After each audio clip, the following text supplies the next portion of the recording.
నమస్తే, welcome to reflection news. నేను శర్మ. ఇక్కడ అద్భుతమైన వార్త అండి ఇది. భారత్లో తొలి గో సంస్కృతి మ్యూజియం ఉత్తరప్రదేశ్ సీఎం దీన్ని ఏర్పాటు చేసిండు. కొంచెం డీటెయిల్స్ కూడా.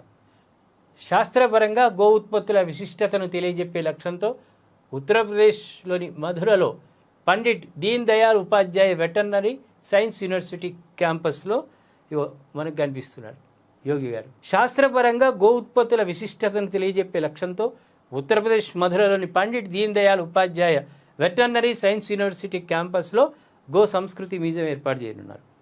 బ్రజ్ తీర్థ వికాస్ పరిషత్ ఆధ్వర్యంలో దేశంలోనే ఈ తరహా ఏర్పాటు చేసే తొలి మ్యూజియం ఇది. 100కు పైగా దేశవాళీ ఆవులు మోడల్స్ని ఇక్కడ ఏర్పాటు చేస్తారు.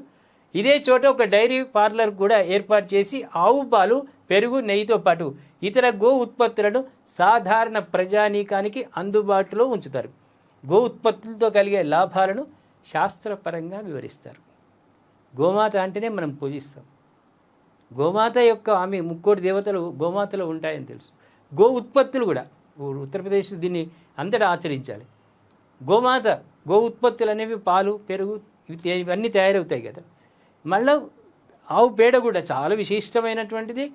మిగతా వాటికి ఆవులకు చూసుకుంటే ప్రత్యేకం.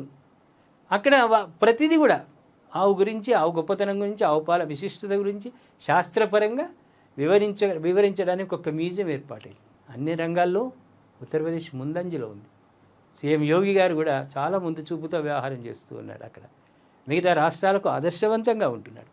మరి ఈ మ్యూజియం గురించి మీ స్పందన కామెంట్ రూపంలో తెలియజేయండి. సబ్స్క్రైబ్ చేసుకోండి, షేర్